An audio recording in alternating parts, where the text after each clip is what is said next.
শনিবার ইসরায়েল এবং ইরান একে অপরের উপর হামলা চালায়। এ সময় ডোনাল্ড ট্রাম্প বলেন, যুক্তরাষ্ট্র ইরানের বিরুদ্ধে তার সামরিক অভিযান ধীরে ধীরে কমানোর বিষয়টি বিবেচনা করছে এবং তারা তাদের সামরিক লক্ষ্য অর্জনের খুব কাছাকাছি পৌঁছে গেছে। ওয়াশিংটন এই সংঘাত নিয়ে পরস্পর বিরোধী বার্তা দিচ্ছে। গত ২৪ ঘণ্টার মধ্যেই তারা আবারও নিশ্চিত করেছে যে মধ্যপ্রাচ্যে আরও হাজার হাজার মেরিন সেনা পাঠানো হচ্ছে।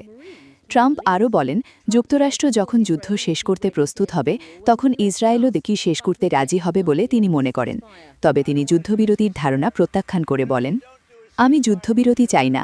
যখন আপনি প্রতিপক্ষকে সম্পূর্ণ ধ্বংস করে দিচ্ছেন তখন যুদ্ধবিরতি করা হয় না।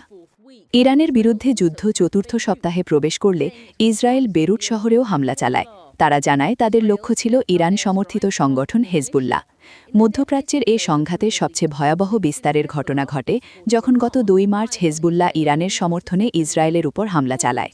গত ২৮ ফেব্রুয়ারি যুক্তরাষ্ট্র ও ইসরায়েল ইরানে হামলা শুরু করার পর থেকে এখন পর্যন্ত ২০০০-এর বেশি মানুষ নিহত হয়েছে। যুক্তরাষ্ট্রের জনগণের মধ্যে আশঙ্কা বাড়ছে যে এই যুদ্ধ আরও বড় আকার নিতে পারে।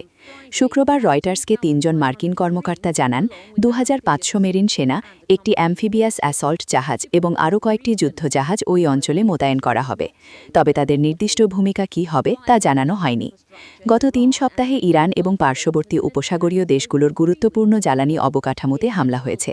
এর ফলে তেলের দাম প্রায় ৫০% পর্যন্ত বেড়ে গেছে এবং বৈশ্বিক অর্থনীতিতে বড় ধরনের ধাক্কার আশঙ্কা তৈরি হয়েছে।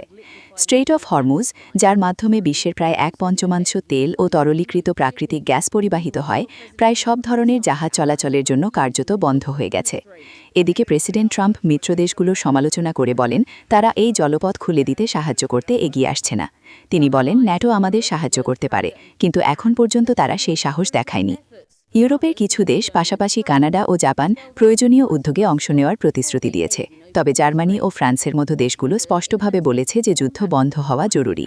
এদিকে তেলের দাম বৃদ্ধি ঠেকাতে এবং সরবরাহ বাড়াতে যুক্তরাষ্ট্র শুক্রবার ৩০ দিনের জন্য সমুদ্রপথে ইরানি তেল কেনার উপর থেকে নিষেধাজ্ঞা শিথিল করেছে।